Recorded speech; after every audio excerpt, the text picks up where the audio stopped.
الحمد لله رب العالمين والعاقبة للمتقين ولا عدوان إلا على الظالمين، والصلاة والسلام على إمام الموحدين الذي بعث رحمة للعالمين وعلى آله وصحبه أجمعين. أما بعد، السلام عليكم ورحمة الله وبركاته. بإذن الله سبحانه وتعالى این حلقه صدوم از آموزش توحید است و ان شاء الله سبحانه و تعالی در این حلقه معنای عبادت را از نظر شرع، از نظر شریعت به شما بیان میکنیم. برادرانم و خواهران موحدم، الله سبحانه و تعالی شما را در فهم توحید موفق گرداند. بدانید که هر کلمه‌ای که الله و رسول صلی الله علیه و سلم استفاده برده است، کلمه‌ای که در قرآن و در سنت استفاده برده شده است، این کلمه باید شناخته شود از دو جهت، از جهت لغوی و از جهت شریعتی. از جهت شریعت یعنی معنای عبادت به همون معنایی که الله و رسول خواسته است. بیان معنای عبادت از نظر شریعت یعنی چی؟ یعنی وقتی که عبادت گفته می شود، مراد الله از همین کلمه عبادت چیست؟ مراد رسول الله صلی الله علیه و سلم از همین کلمه عبادت چیست؟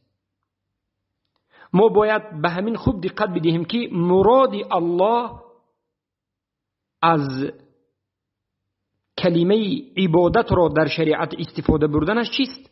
یعنی الله و رسول وقتی که عبادت گفتند چی از همین میخواهند و معنای عبادت چیست؟ بارک الله فیکم. البته وقتی که علما رحمهم الله به قرآن و سنت نظر کردند، عبادت را به عباره‌های گوناگون معنی داد کردند و از همین جهت معنی عبادت به لفظهای گوناگون از نزد علما وارد شده است. اما عاقبت این معنی دادها یک چیز است. همه معنی داد علما در آخر معنی همش یک می شود، یعنی مقصدی همه معنی ها یک چیز است. تعریف اول، تعریف یعنی به کلمه عربی میگه معنی داد اول. معنای عبادت در شریعت علما گفتند هی کل ما امر الله عز وجل به و رسوله و رسوله. یعنی عبادت همه آن امرهایی که الله و رسولش به بندگان کردند. و بعضی از علمای اصولیین زیاد میکنن که و میگن غیر اضطراد عرفی ولا اقتضاء عقلی، یعنی عبادت این یک عملی تعبدی هست. یعنی عبادت عملهایی که شما به خاطری بریزوگی الله نائل شدن انجام میدید. عبادت این یک عملی تعبدی هست که از جانب الله و رسول امر شده است. عبادت این عادت نیست، عبادت این عرف نیست، عبادت این یک عمل نیست که هر کس به عقل خودش یک عمل را عبادت بگوید یا که یک عمل را عبادت نیست بگوید. یعنی مصدر و سرچشمه عبادت، از کجا پیدا شدن عبادت این چیست؟ مصدر و سرچشمه عبادت و جای پیدایش عبادت این قرآن و سنت است. این امر الله و رسول است. یعنی هیچ کسی از پیش خودش یک عبادت را پیدا کرده نمیتواند. از عقل خودش یک عبادتی را پیدا کرده نمیتواند. به عقل خودش میگه که این کار خوب است، انا من عبادت میگیم این ثواب دارد، نمیتواند. یا عرف عادت اوچه بابای گذشته‌مان را عبادت گفتن ممکن نیست. و امروز بسیاری گمراهی مردم انمین نکته است که عبادت را خوب نفهمیدند و بسیاری اونها فکر کردند که اون عملهایی که اوچه و بابایشون انجام میدادند این عبادت است. برای همون ما وقتی که به یک عده انسانها حجت را از قرآن و سنت میرسانیم، نص صریح و آشکار را از قرآن و سنت میرسانیم که این عمل شما جایز نیست، این عبادت نیست، این را انجام ندهید، اونها میگن که اوچه بابای ما میکرد. اگه شما ملاهای نوپیدا شده اینا اومدید این کار میکنید؟ نه، ملاهای نوپیدا شده این کار نمیکنند، قرآن سنت این کار میکند. و شما میگوید که اوچه بابا. عیناً سخن مشرکین به رسول الله صلی الله علیه و سلم همچنین بود. وقتی که پیامبر صلی الله علیه و سلم به مشرکین میگفتند که اتبعوا ما انزل الیکم من ربکم، شما پیرو شوید، متابعت بکنید به همون چیزی که الله به شما نازل کرده است. ولا تتبعوا اهواءکم، به هوای و هوس خودتون پیرو نشوید. یعنی به خودتون چیزی که معقول است، به خواست خودتون هر چیزی که میخواهید به دین چیز نو به وجود نارید، بلکه همون چیزی که الله رسول گفته است همون رو انجام دهید. به همین کافی است. منافقا چیکار میکردند؟ به خودشون، به هوای هوس خودشون، یا که چی میگفتند؟ نه ما نتبع الا ما الفینا علیه اباءنا، ما پیرو نمیشویم، پیروی نمیکنیم، اطاعت نمیکنیم مگرم به همون چیزهایی که اوچه و باباهای ما آورد. یعنی مشرکا پیامبر رو قبول نکردند. به خاطر چی؟ به خاطر اینکه پیامبر گفتند که اون فعلی که اوچه بابای شما میکرد این غلط است، شما باید به قرآن و به الله اطاعت بکنید و به من متابعت بکنید که من رسول الله هم. محمد صلی الله علیه و آله همین سخن رو گفتند. مشرکا گفتند نه، ما به همون چیزی که اوچه باباهامو آورد، پدرمو آورد، از عرف عادت خودمو پیروی میکنیم. و در جای دیگر گفتند ما نتبع الا ما وجدنا علیه اباءنا، ما پیروی نمیکنیم مگرم به همون چیزی که ما پدر و مادرمون رو در همون یافتیم. یعنی پدر و مادرمون چگونه زندگی کرده باشد ما هم همچنین زندگی میکنیم.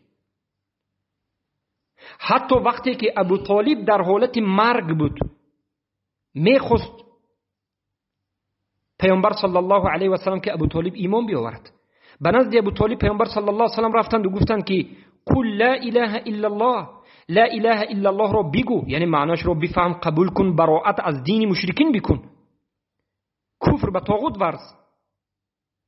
اما ابو طالب گفت من در ملتی عبدالمطلب هستم و در همین ملت وفات میکنم. یعنی مشرک وفات کرد.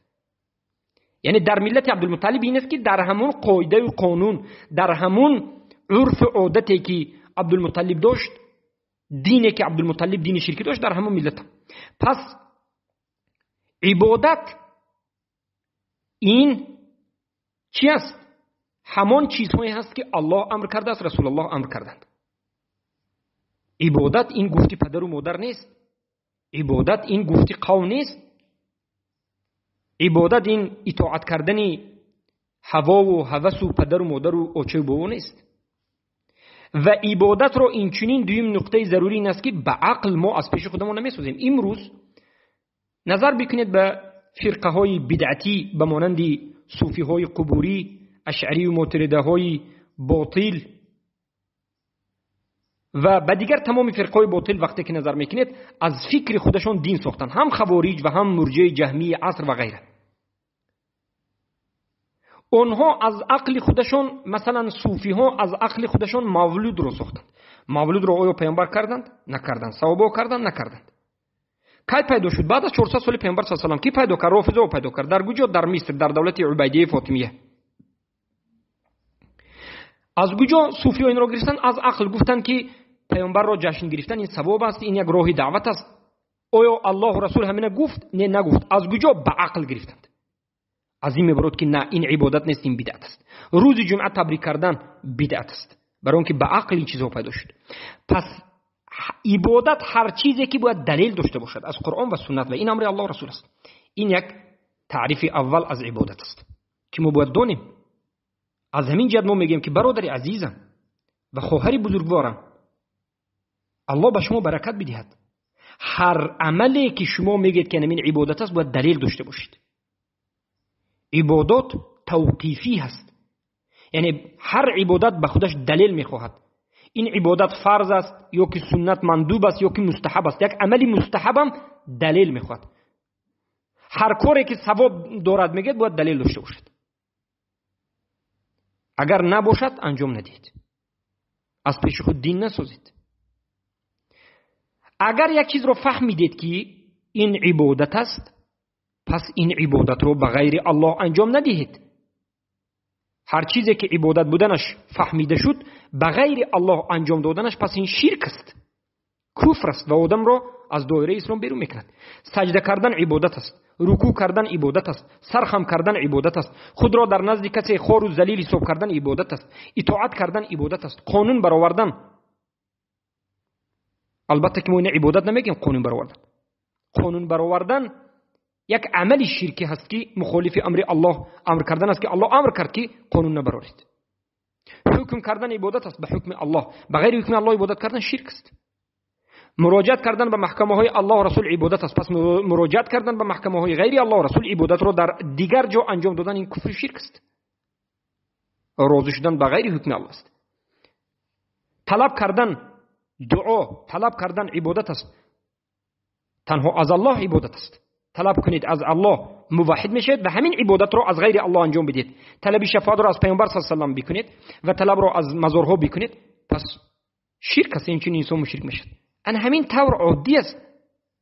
اگر انسان موحد باشد این سخنها برای او فهمیدنش آسان است و اگر الله سبحانه و تعالی به کسی رحم کرده باشد و خیر خواسته باشد فهمیدن این مسائل آسان است. و معنای دوم عبادت که علما میگن فعل ما امر الله به امتثالا و ترک ما نهى عنه على وجه الطاعة والامتثال.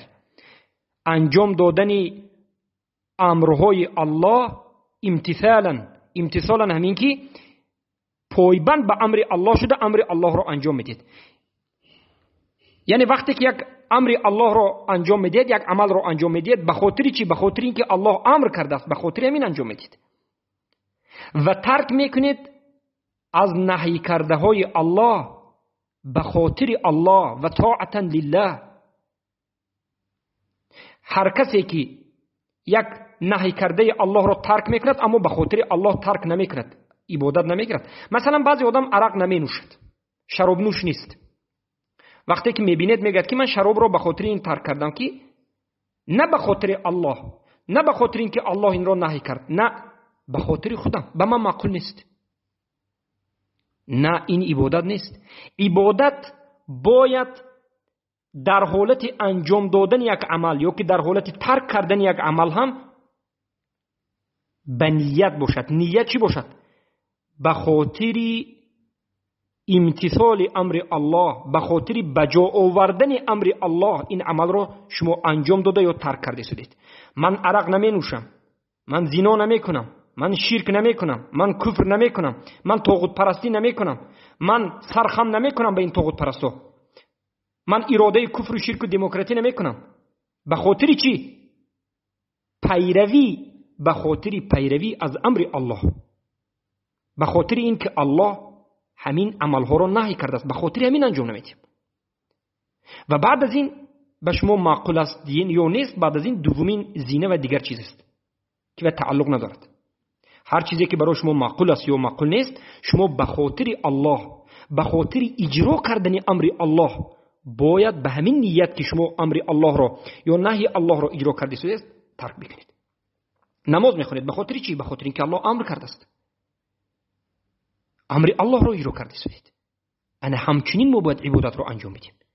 اگر نه عبادت را به خاطر این کنیم که مردم کرده شدن من هم میکنم، مردم روزه میدارن من هم میکنم، مردم حج رفتن من هم میروم، نه به خاطر الله، پس این عبادت شما عبادت نیست. پس ریا داخل شد، شرک داخل شد. بارک الله فیکم. انا همچنین است که باید عبادت رو خوب فهمیم. و معنای سومی عبادت که سومین معنایی که علما بیان کردند، این تعریف ابن تیمیه رحمه الله است که میگند العبادة اسم جامع لكل ما يحبه الله ويرضاه من الأقوال والأعمال الظاهرة والباطنة. عبادت این اسم جامع هست. عبادت این یک اسم است. این کلمه اسم است. لیکن همین اسم جامع هست. یعنی عبادت وقتی که میگیم به نهایت معنای بزرگ دارد و در زیر این کلمه بسیار چیزها شامل می شود. و همین کلمه عبادت بسیار چیزها رو در زیرش به خودش جمع میکند. اسم جامع چی چیزها رو جمع میکند؟ عبادت گفته چی چیزها رو گفته میشود؟ بسیار چیزها رو. کدام چیزها رو؟ همه اون چیزهایی که الله دوست می‌دارد و از انجام دادن همون عمل یا از خود همون عمل راضی هست. دوست می‌دارد و راضی است.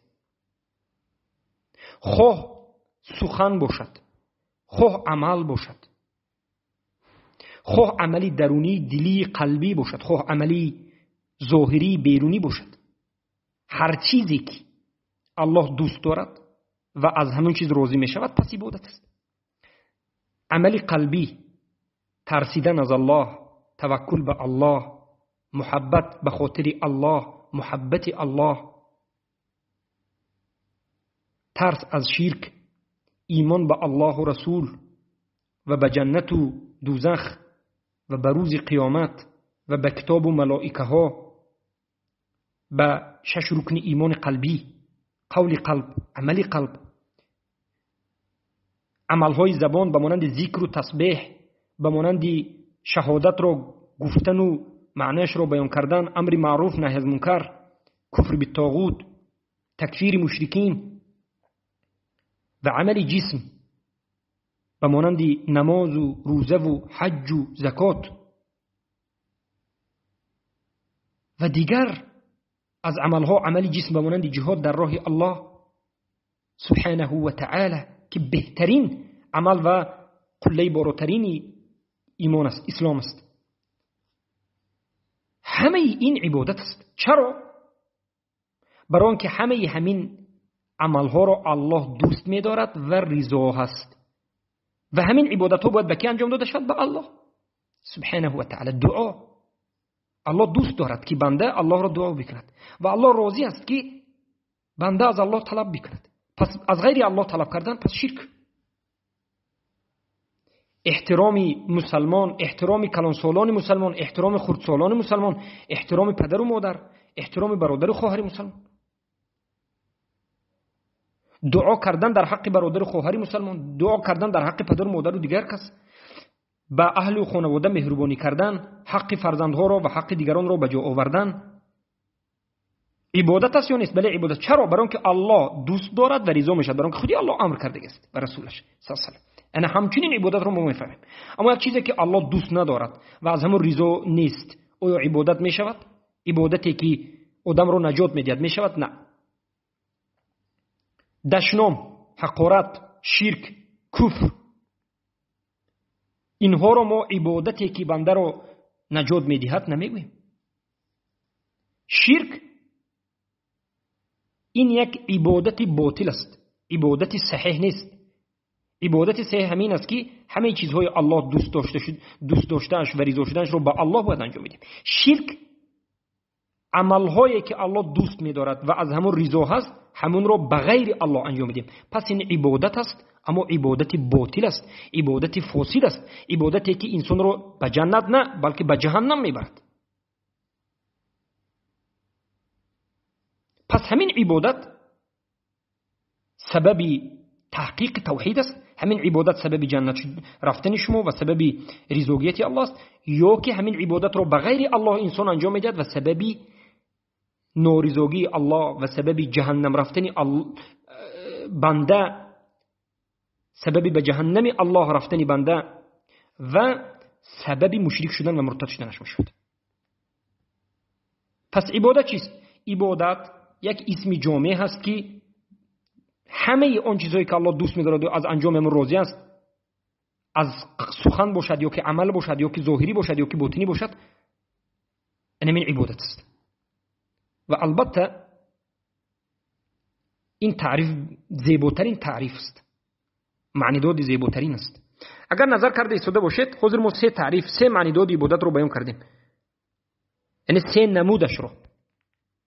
هر سه نمود مقصد آخرش همین است که عبادت این امر الله است و امر رسول الله است و باید انسان عبادت رو به خاطر الله انجام بدهد. معنای هر سه این سخن هم همین است، لیکن با لفظهای گوناگون.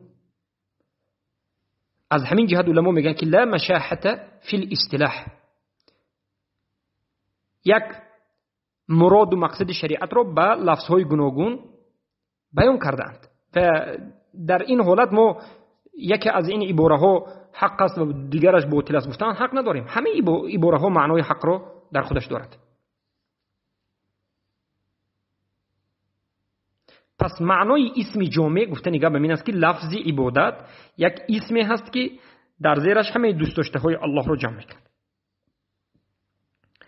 و همون فعل هایی که از عبادت است و دو قسم تقسیم میشد. فعلی که انجام دادنش واجب است، الله امر کرده است،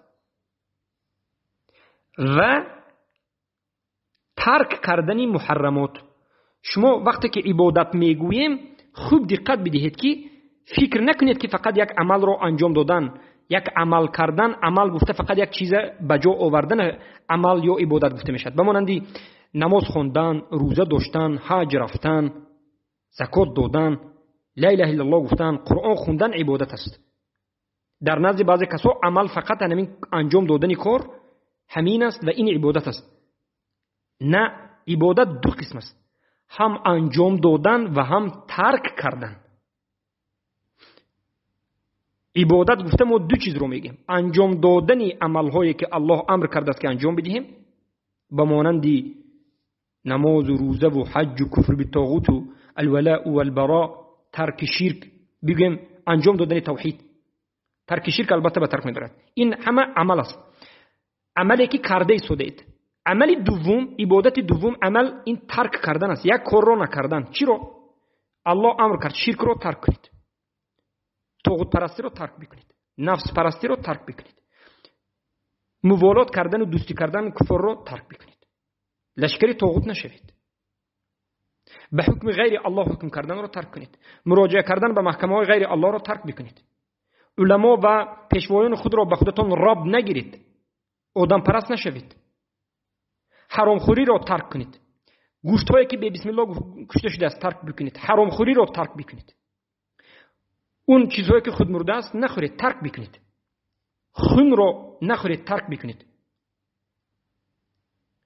قماربازی رو ترک بکنید، زنا رو ترک بکنید، شراب نوشی رو ترک بکنید، حق کسخوری رو ترک بکنید، پرسنت رو ترک بکنید. اینها همه عمل است، یعنی ترک کردن عمل است. من شما وقتی که در بعض حالت در خانه آرام می نشینیم، آیا عبادت کرده ایستادیم؟ یعنی بله عبادت کرده ایستادیم الحمدلله. چرا که بسیار مردم برآمده در همین وقت زنا میکنند، موسیقی گوش میکنند، به دیگر کارهای حرام دست میزنند. اهل توحید به کار حرام دست نزده خاموش نشستند. پس ترک کردنی اون چیزهایی که الله امر کرده است که ترک بکنید عبادت است و انجام دادن اون چیزهایی که الله انجام دادنش رو امر کرده است عبادت است. پس عمل انجام دادن یک چیز رو به جا آوردن یا که ترک کردن، این رو عمل گفته میشد و این عبادت است. و اگر همه این کارتون به خاطر الله باشد، نه به خاطر خودتون، بلکه به خاطر الله باشد، بعد عبادت است. و به همین تعریفی که شیخ ابن تیمیه رحمه الله حالا پیشتر بیان کردیم، گفتن العبادت اسم جامع لكل ما يحب الله ويرضاه من الاعمال والاقوال الظاهره والباطنه. شیخ حافظ الحکمی با دو کلمه دیگر رو به همین دوام تعریف شیخ الاسلام زیاد میکنن و میگن و براءة مما ينافي ذلك ويضاده. این بینات کلمه در حقیقت اضافه شونده، این ضرور است. یعنی عبادت این همه اون چیزهایی که الله دوست می‌دارد و از انجامش راضی می‌شود، از قول، از زبان، از سخن، یا که از عملی ظاهری و باطنی، قلبی و جسمی شما. در دوامش حافظ لکه میگن که و براءت کردن از اون چیزهایی که ضد عبادت است و عبادت را نابود میکند و نفی میکند. یعنی براءت کردن.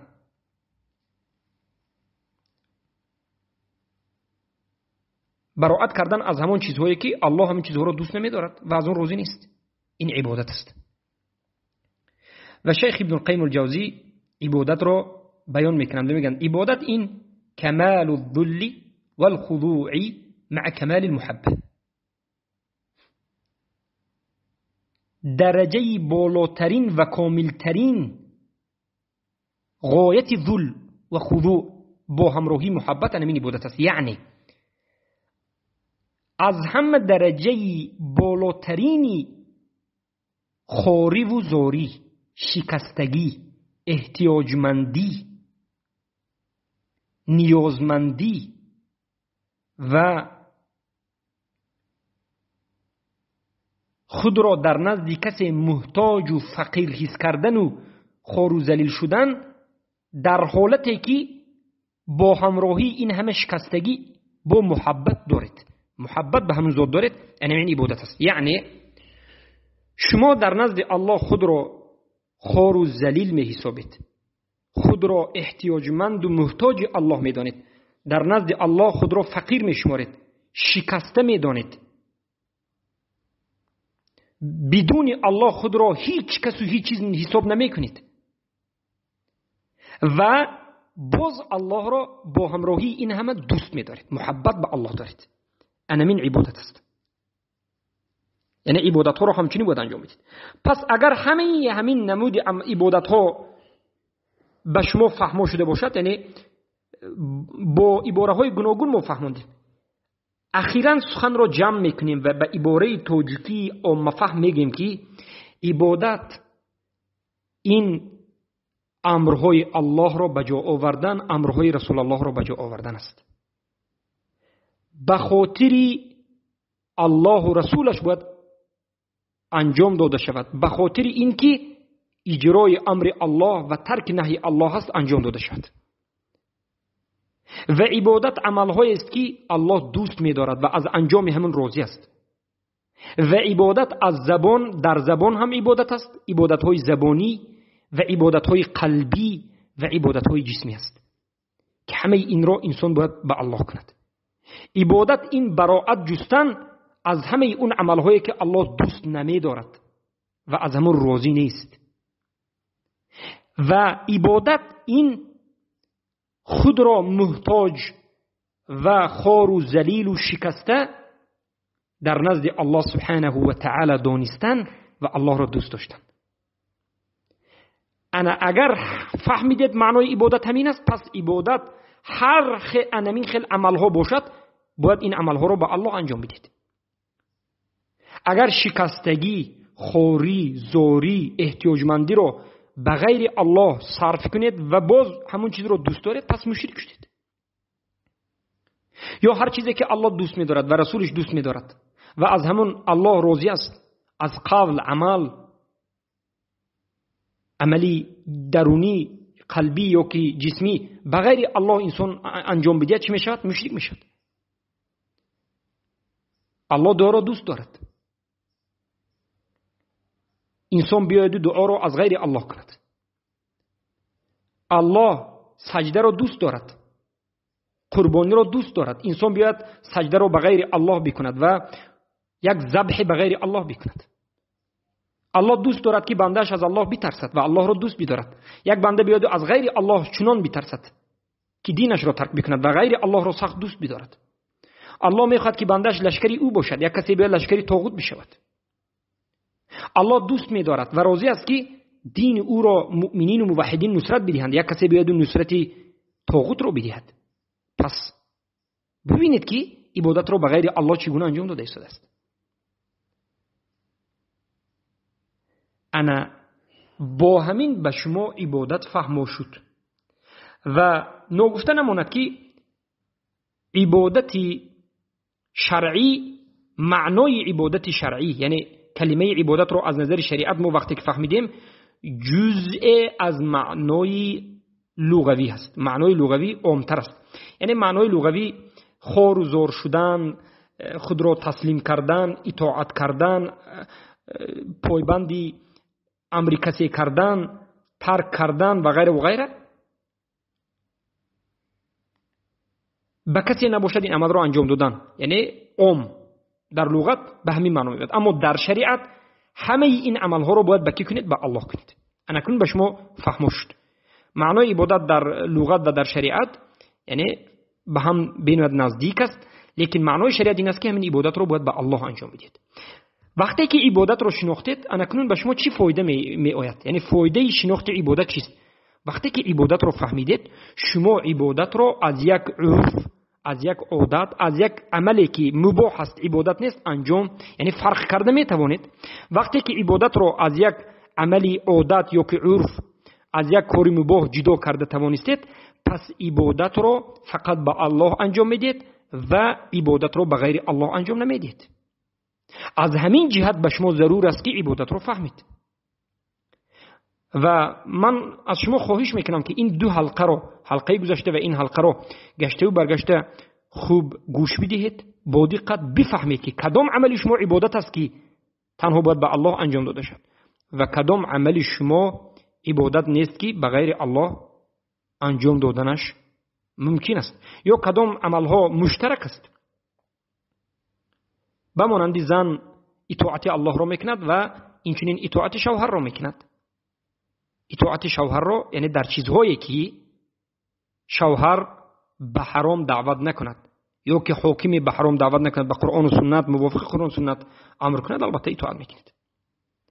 بارک الله فیکم. پس این بود معنای عبادت. ما چرا بسیارتر ضد طاغوت سخن میکنیم و چرا رکن اولی لا اله الا الله، لا اله الحق، نیست معبودی بر حق، این کار است، همین کفر به طاغوت است. رکن اولی لا اله الا الله یعنی همین معناش همین است که عبادت رو به غیر الله انجام ندادن، ترک کردنی غیر الله، انکار کردن غیر الله. طاغوت پرست نشدن معناش این است که غیر الله را عبادت نکردن. طاغوت پرست در بعض حالات وقتی که گفته میشد معناش این است که به یک چیزی که غیر الله است، به یک انسانی که البته انسان است، مخلوق است، به همون اطاعت میکند، گفتی او را به جا میآورد، از او میترسد، به خاطر او شریعت را دیگر میکند، به خواست او فتوا میدهد و گفتی الله و رسول را به یک طرف میماند. پس چی شد؟ عبادت را به غیر الله انجام داد. تسلیم شدن، اطاعت کردن، فتوا دادن، این همه عبادت است.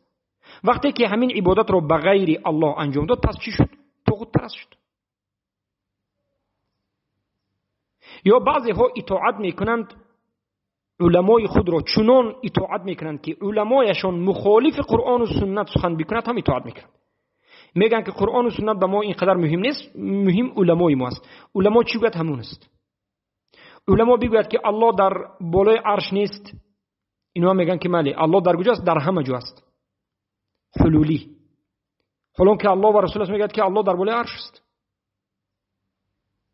الله و رسولش میگه که طلب شفاعت کردن از قبر، از مرده، از پیامبر یا دیگر رسولان یا که بگیم ملائکه ها جایز نیست، شرک است. یک عالم میگه که جایز است، مشرک میشود و دیگرها همون عالم اطاعت میکنند و قرآن و سنت به یک طرف میپرتند.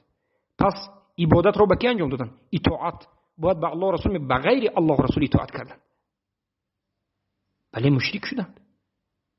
سوره توبه 31 اتخذوا احبارهم و رهبانهم اربابا من دون الله والمسيح ابن مريم وما امروا الا ليعبدوا الها واحدا. پس این بود بارک الله فیکم معنای عبادت. پس اطلاقات عبادت یعنی عبادت گفته به چی چیز گفته می شود؟ عبادت گفته به امر الله، به شریعت الله، به دین الله و به خطاب الله عبادت گفته میشد. یعنی امرهای الله رو به جا آوردن عبادت. و این چنین عبادت گفته فعل بنده رو، یعنی چیزی که انجام میدهد بنده.